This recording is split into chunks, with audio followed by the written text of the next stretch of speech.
할로 동지들, 가짜뉴스를 헬로 보낼 헬마우스입니다. 오늘은 좀 특별한 사자를 한 분 모셔왔습니다. 우리 동지들이 그동안 요청이 또 워낙 많았던 가짜맨이에요. 근데 이게 이분은 가짜뉴스 메이커라고 분류하는 게 맞는지 약간 모르겠는 게, 보통은 이제 거짓말을 진짜처럼 하는 건데 지나치게 노골적으로 옥장판 스타일이어가지고, 그래서 그동안 저는 이 양반이 이렇게 해악이 크지 않다, 왜냐면 누구나 눈치를 챌 수 있으니까 라고 생각했는데, 막상 영상을 보니까 이게 약간 기가 막히긴 하더라고요. 세상에 이런 일이, 뭐 이런 느낌으로 여러분도 같이 보시라고 오늘은 동지들과 함께 호호깔깔 시간으로 한번 꾸려보도록 하겠습니다. 이 양반의 가장 큰 특징이 뭐냐면, 일단 뜬금없어. 군대에서도 보면 말이죠, 갑자기 뜬금없는 허세를 부리는 선임들이 있어요. 그러니까 생활관에 있으면 너무 엉뚱한 얘기를 하니까 갑자기 뭐지 저 멍청이는? 이라고 다들 띠용해지죠. 이게 본인만 겁나 진지해. 한번 보시죠. 한마디를 하면요 여러분, 이런 겁니다. 뭐냐면 말이죠, 제가 아는 미국 외교관들이라면요, 맨 마지막 날 비선을 통해서 이런 메시지를 우리 정부에다가 분명히 얘기를 했을 겁니다. 니네 뒤질래? 미국 외교는요 여러분, 맨 마지막 순간에요, 너 죽을래? 블랙메일 날려요. 니네 뒤질래? 우리가 장르가 코미디로 했잖아. 얘가 코미디네. 저게 너무 진지한 코미디야. 자기는 하나도 안 웃겨. 진짜 진지해. 아니, 내가 아는 외교관들은 뭔데?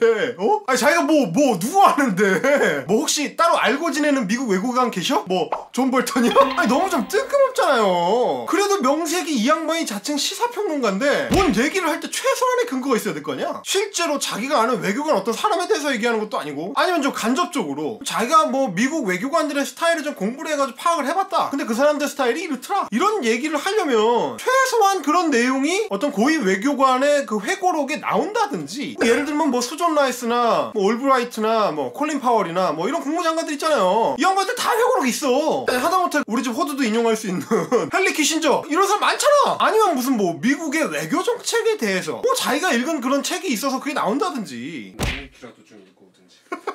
우리 구피디가 나무위키 많이 하셔가지고 녹화만 했다만 나무위키 얘기야. 너 때문에 내가 무슨 맨날 나무위키나 읽고 방송하는 사람 같잖아. 저는 맨날 봐요. 우리 헬마우스 업데이트 언제 듣는다고. 구피디 내용 업데이트 됐다고 제가 얼마나 좋아하는데. 자, 이런 거 아무런 근거도 없이 그냥 아무렇게나 대충 떠드는 거, 전형적인 가짜뉴스에 부합하는 행태죠. 뭔가 있어 보이는 척, 자기가 다 아는 척 엄청 단정적으로 말해. 근데 아무런 근거가 없어. 그리고 실제로 아무런 내용도 없어. 이게 어떻게 보면 성재준보다 더한 거예요. 최소한 성재준은 거짓 근거라도 되잖아. 칸트가 현대식 자본주의를 지지했다든지, 영구 평화론이 자본주의의 바이블이라든지, 거짓말이긴 하지만 뭔가 근거를 대려고 하는 그런 제스처라도 취한다고. 이게 더 좋은 건지는 강의적입니다. 근데 이 아저씨는 아무런 근거가 없어. 칸트도 안 나와. 그냥 묵은 거야, 묵은 거. 칸트 나오면 더 이상할 것 같은데. 칸트를 보면 말이죠, 미국 외교관은 말이죠, 뒤질래라고 말이죠. 그거는 그냥 성재준이잖아. 그 와중에도 어디서 주워 들은 건 있어가지고 블랙메일이라는 단어는 또 주워 섬겨. 유재일 선생님, 블랙메일이라는 용어는 말이죠, 무슨 외교가에서 특별하게 쓰는 특정 용어가 아니에요. 그냥 우리말로 하면 협박이야, 협박. 협박하는 장르는 많아. 블랙메일을 보냈다, 이게 그냥 외교가에서만 쓰는 말이 아니고, 일반적인 그냥 스토킹 협박하는 거, 그런 거에도 블랙메일이라는 말을 써요. 뭐 기업가들끼리도 쓰고, 뭐 내가 너한테 적대적 M&A를 들어갈 거야, 이런 통보도 블랙메일이야. 아니 뭐 좋아, 미국 외교관들이 협박을 한다고 칩시다. 도대체 미국의 어느 외교관이 니네 뒤질래라고 청와대에 블랙메일을 보낼 수가 있냐고. 아니 한번 생각을 해봐. 아니 무슨 미국의 비건 차관보가 강경화 외교부 장관한테 뒤질래? 라고 메일을 보낸다는 거야? 누가 보내냐고 도대체. 미국 국무부 5급 공무원 정도가 보내냐? 폼페이오가 저 청와대에 전화해가지고 미스터 프레지던트 뒤질래? 라고 보낸다는 거야? 무슨 말을 하는 거야 도대체. 그 뭐 도대체 뭐 어떤 비슷한 사례라도 있는 거야? 그냥 아저씨가 그냥 술자리 같은 데서 주워들은 뻘소리 그거 말고. 청와대에서 메일 클릭했는데 니네 뒤질래라고. 진짜 웃기겠다. 이거는 나 무슨 주사도 아니고 말이야. 어디서 도시계단 같은 걸 주워 듣고 와가지고 그거 공식적으로 할 수 있는 얘기냐고 이게. 이게 여러분, 우리가 되게 외교나 이런 걸 신사적으로 보는데요, 블랙메일을 날립니다. 너 죽을래? 누구 죽일까? 너 우리가 암살 잘하는 거 몰라? 미국은 걔네가 어떤 애들인데 뭘 더 자세히야. 그냥 그런 거를 하면서. 아니 아저씨 뭔데? 좀 자세히 좀 얘기를 해봐. 미국 애들이 그래서 어떤 애들인데? 아니 뭐 미국 외교부가 뭐 시칠리아 마피아야? 뭐 영화 대부에 나오는 마이클 콜레오네야? 거절할 수 없는 제안을 하지. 너 뒤질래? 너 우리가 암살 잘하는 거 몰라? 아니 도대체 아니 이게 무슨 뭐 만화 20세기 소년에 나오는 뭐 친구야? 넌 절교당했다. 아니 좀 생각이라는 걸 좀 해봐요. 미국의 가장 중요한 동맹 중에 하나가 한국이야. 세계 10위권의 경제 대국이고 군사력 순위로도 탑10 안에 들어요. 그런 동맹국에다가 전화를 해가지고 니네 뒤질래? 우리가 암살 잘하는 거 몰라? 제정신으로 이걸 할 수 있는 말이야 이게 도대체? 폼페이오가 술 취했어? 혹시 저 아저씨가 나름 운동권 출신이라서 뭐 그런 거 아닐까? 이 사람 이력이 PT 운동권 했더만.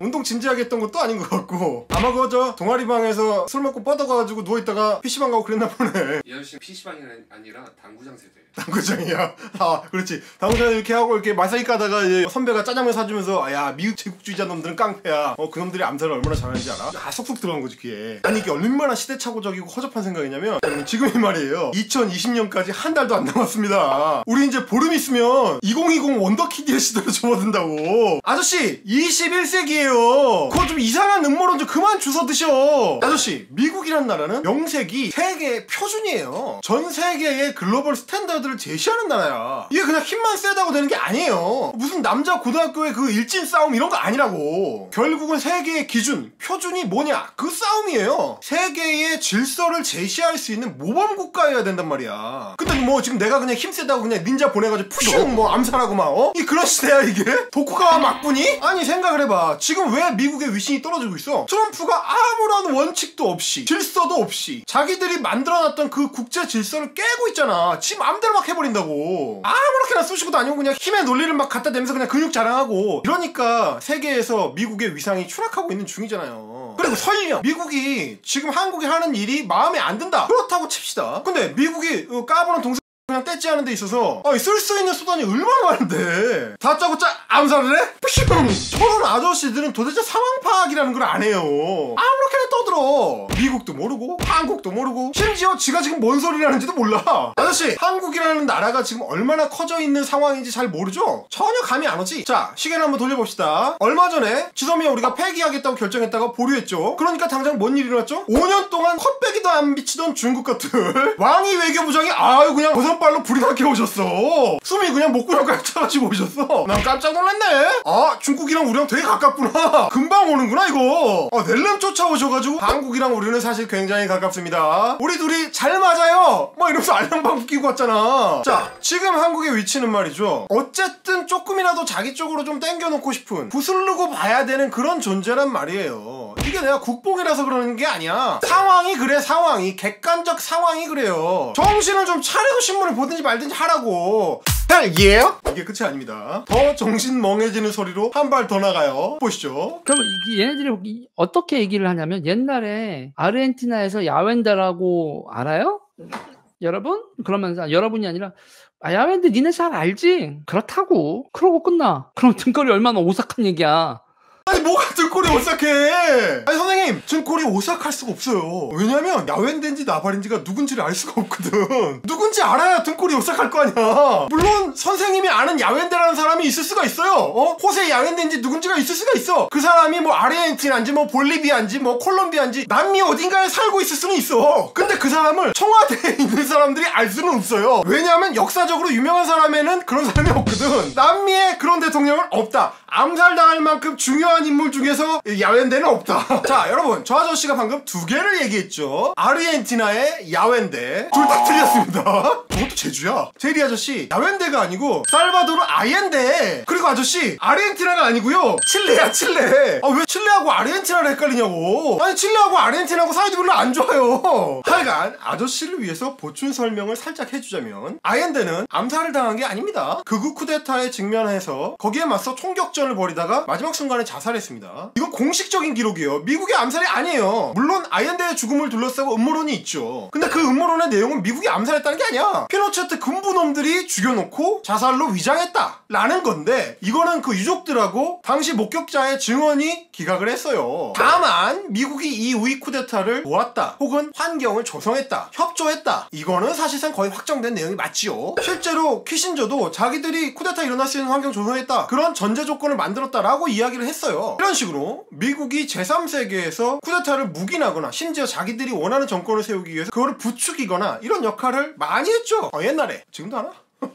뭐 사담 후세인의 이라크에서도 그랬고 1980년에 전두환에 대해서도 사실상 묵인을 했죠. 그런데 그거랑 미국이 직접 다른 나라의 국가 원수급을 암살했다 이런 음모론은 완전히 레벨이 다른 거야. 이거를 구분을 못하는 수준이니까 야웬데인지 나발인지 그거 발음도 똑바로 못하는 거예요. 여러분도 정신이 멍해지시죠? 헬예요? 문제는 이게 끝이 아닙니다. 더 심각한 수준으로 달려가는 우리 선생님의 음모론 보시죠. 그런 거죠.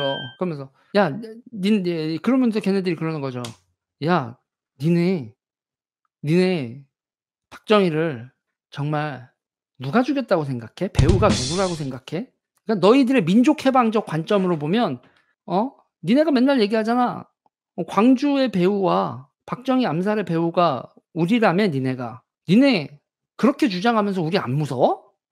자, 아저씨의 음모론은 이제 중증으로 갑니다. 80년 광주의 배후 그리고 박정희 암살의 실제 배후 둘 다 그 뒤에 미국이 있다. 좀 이런 얘기를 하고 있어요. 김재규 뒤에 미국이 있다. 실제로 그걸 믿었던 사람들이 있습니다. 박정희 말기에는 워낙 한미관계가 최악이었기 때문에 그런 식의 얘기들이 암살 당시에도 상당히 돌았어요. 소설가 김천명 씨는 이걸 받아가지고 무궁화꽃이 피었습니다 해서 그냥 그대로 쓰셨죠. 뭐 일본 교도통신은 김재규가 내 뒤에 미국이 있다 라는 말을 했다는 보도를 하기도 했습니다. 물론 이것도 뭐 사실 확인은 안 돼요. 김재규 자신이 군사재판에서는 미국의 직접 개입설에 대해서 부정을 했기 때문에 그리고 뭐 다른 걸 다 떠나서 미국이 김재규의 사형 집행을 방관을 하면서 사실상 끝난 얘기죠. 당시 정황을 제대로 보면 이게 말이 안 된다는 걸 알 수가 있어요. 11.6이 얼마나 급박하고 우연히 만들어진 돌발적인 사건이고 그랬기 때문에 김재규가 암살 이후에 얼마나 허둥지둥하고 어디로 가야 될지 모르고 정신 빠지고 그렇기 때문에 타이밍 놓쳐버리고 그래서 김재규 본인이 박정희를 암살했고 정보개통을 꽉 쥐고 있던 그 순간 말하자면 대한민국의 권력의 최정점에 가장 가까이 있었던 게 본인인데 정작 자기가 권력을 잡을 준비를 하나도 안 돼 있었거든. 그냥 자기가 어떤 거사를 저지르면 미국하고 박정희하고 사이가 안 좋았으니까 막연하게 뭐 미국이 도와줄 거다 그런 생각을 그 당시에는 했을 수도 있어요. 물론 미국은 실제로 그러지 않았고 본인도 재판받고 의연하게 떠났잖아. 내가 저지른 일이니까 제발 부하들만은 살려달라 이러면서 떠났다고. 그러니까 이게 유자일 같은 양반들은 1980년대 이후에는 똑바로 공부를 안 한 거예요. 그나마 미국이 광주의 배우다 이런 얘기는 NL 운동권들 사이에서는 많이 하던 얘기긴 해요. 미국이 충분히 개입해서 전두환을 막을 수 있었는데 그러지 않았다 방관했다 이런 정도의 얘기인 거지 미국이 전두환을 사주해가지고 뭐 광주 시민을 죽였다? 뭐 이런 거 진짜 말도 안 되는 얘기고 박정희 얘기인데 어디서 튀어나가지고 연결하는 건지 모르겠네. 정신 좀 차려요 아저씨.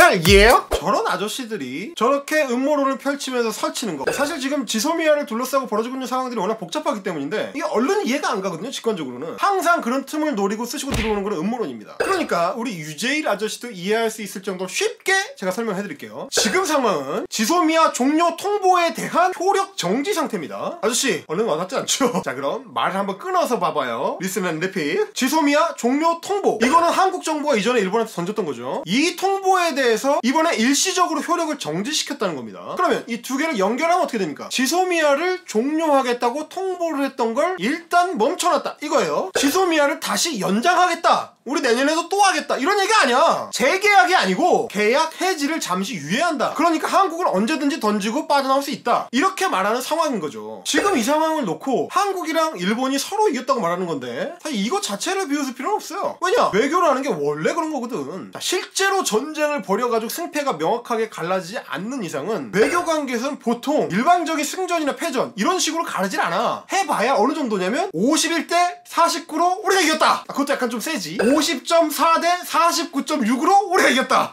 이것도 좀 센가? 50.2 대 49.8로 우리가 이겼다 라고 서로 주장할 수 있는 한쪽이 주장하는 게 아닙니다. 서로 주장할 수 있는 아슬아슬한 그 선 그게 진짜 잘 만든 외교적 타협의 선이거든. 그런데 지금 봐요. 평소 한국 보고 외교 정책이 어그레시브하고 비현실적이다 이렇게 비웃었던 사람들 지금의 이 아슬아슬한 균형 상태를 그 사람들이 비웃는다? 앞뒤가 안 맞잖아. 원래 이렇게 아슬아슬하게 외교는 줄 타면서 하는 거라며. 근데 이제 줄을 타니까 그건 또 망했대? 그러니까 이 양반들은 그동안 또 외교가 어떻게 돌아가는지 전혀 몰랐던 얘기야. 아무렇게나 그냥 정부 비판만 하고 싶었던 거지. 자 그리고 우리 제일 아저씨 한국 정부가 빤스런을 했다고 하는데 지금 그런 상황인지 한번 따져볼게요. 처음에 한국이 뭐라 그랬죠? 12월 31일까지 일본이 수출 규제를 푸는 조건으로 합의했다. 근데 일본은 뭐라 그러니까? 그런 적 없다 우리는. 수출 규제 문제는 변동 없어 라고 해버렸죠. 그러니까 한국이 뭐라 그랬죠? 일본이 합의와 다른 발표를 했고 그래서 우리가 항의를 했고 일본 사과를 받았다. 그랬더니 다시 일본이 그럽니다. 우리 사과한 적 없는데? 그러자 한국이 하나 더 깠죠. 물어봤죠. 누구누구를 통해서 어떤 경로로 어떤 방식으로 사과를 받았다. 구체적으로 까버려요. 그러니까 일본이 뭐라 그래? 그 문제에 관련해서는 공방할 생각이 없다. 맥락이 뭔지는 좀 보이죠? 이게 그겁니다. 50.2 대 49.8. 딴 건 몰라도 여기까지 봤을 때 확실한 거 하나는 뭐냐? 한국이 그냥 말짱 도루묵 상황으로 상황을 되돌린 건 아니다. 어떤 진전이 있었다는 거죠. 왜냐? 그동안 절대 개입을 안 하던 미국이 직접 개입을 했습니다.